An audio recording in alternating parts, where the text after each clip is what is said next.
How you doing, YouTube? Matt, Master Beer Reviews, back with yet another review. Bringing a little bit of that old school, meeting the super old school, or we can go old school meeting the super new school, old school. Anyway, we're going to do a little bit of Weihenstephaner meeting Sierra Nevada. It's their Braupakt. I'm probably butchering that, but I'm going to say it that way anyway. This is a Hefeweizen beer. That is a collab between Sierra Nevada and Weihenstephaner. This has been out for a bit. I had it on draft when it initially hit the States, and I kind of wanted to review it, but it's weird where I live right now. You don't see this. I didn't see it really anywhere, but I found this kind of in a mix of sixer, oddly enough, today, and I'm going to review it. So I might have a little bit of time on it, but Hefe, you know what I mean? Talking about probably, I don't know, maybe 2-3 months. I think we're all right. Let's dive into it. As far as what it says on here, it says Weihenstephaner Braupakt, Sierra Nevada, in collaboration with, albeit, it's their Hefeweizen beer, brewed under the purity law of 1516, brewed and bottled by Brasserie Strasbourg Weihenstephaner, Freising, Germany. 6% alcohol by volume. Government warning stuff, imported stuff. Done and done and done. Up here we have Hopfen hops. It's the Hallertau Tradition, Amarillo, and Chinook. I wonder what goes into the original Weihenstephaner Hefe, but we'll see what's what. Anyway, this one, I really dig the label. I like that bear. I like it carrying, those big barrels, kind of bipping and bopping around. Got the proper glassware going. Got.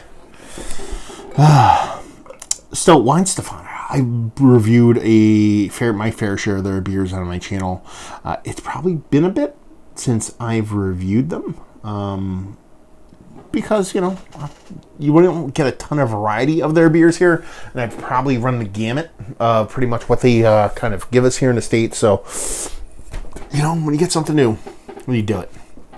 Regardless, what do we have here? A nice, almost 3 fingers, gravity-defying creaminess, off-white, uniform bubbles resting below the creamiest cloudiness of the hopeful deliciousness we will have today, and that rich golden glow you expect from a nice German, Austrian / that region kind of Hefeweizen. See if we got a nose on her. It's pretty big. We'll see what happens. Might snort some right here. I mean, you're getting that traditional, clove leads the way. You're getting soft banana / bubblegum vibes. Yeah, a clove, biggest component in there, a little bit of soft white pepper. You're getting that banana / bubblegum thing. It's more bubblegum than banana, but you're getting both of them in there. So it's definitely leading the way into being a traditional kind of hef. Man, it smells like that spiciness in there, though. That white pepper with that clove is really just doing it for me. Man, I'm kind of digging it. Yeah, just rich, robust.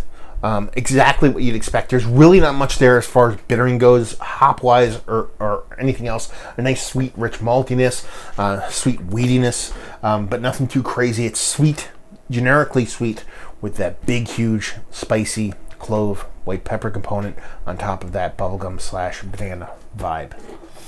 Let's dive in. Cheers.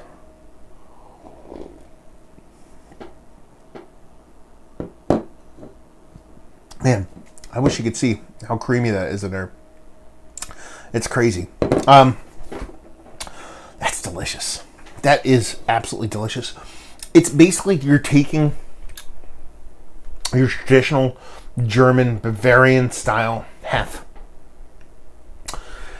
and instead of leaning really heavy in that kind of banana clovey thing, banana bubblegummy thing, you're still getting that, but I think you're kicking up that clove and pepper component.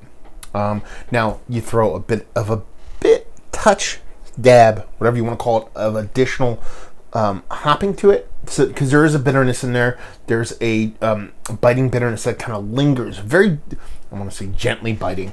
When I say big in the way the beer plays, not necessarily big in the general sense of things.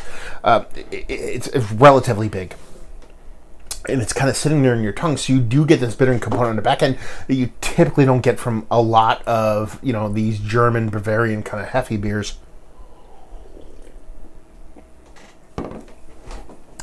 But I think it has a really funly placed balance to it. The way that pepperiness plays, the way that clove plays above that banana kind of bubblegum thing. And the way that kind of hop sits in your tongue and kind of just balances off all that sweetness that you're getting from the beer from beginning and end and just kind of lingers on the tongue. It just makes you want to go back for more.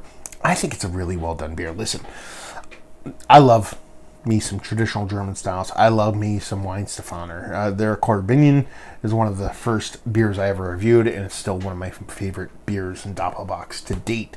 So they have done me proper over the years. Sierra Nevada, more hit and miss for me, at least, than a lot of other breweries. But man, as far as just taking a little bit of new school, kind of tossing on a whole lot of old school and flipping the script the way these beers typically go, with that banana bubblegum thing, kind of flipping the script, the spiciness, but not getting over the top and not getting too in your face. I think it's pretty fun stuff. This is probably one of the better craft beers I've had in a while, and that's all your Haysbro, Hop Fat, huge sticker can breweries, and everything combined. This beer really does it for me. Maybe it's the summer, maybe it's the heat, maybe it's whatever, but it's hitting the spot. But it's also beers I like. Look at that. It's like an ice cream cone in there, man. Good God. It looks delicious, and it tastes delicious. So let's talk about it. Is it one of the better, wheat-based beers I've had? Let's go that generic. Yes. Is it one of the better clap beers I've had as of late? Yes. Let's go both accounts. Value and availability. I got it in a Mixer Sixer. I think it's like $12, $13 for a 6-pack. Pretty much everywhere you're going to see Weihenstephaner or Sierra Nevada, you're going to see this beer and leave you with, if you like what we like this. If you like Hefes, if you like Sierra Nevada, if you like traditional beers, if you like German beers, and if you like a beautiful marriage between the old school and the new school, like I said, or the really old school and then old school, new school.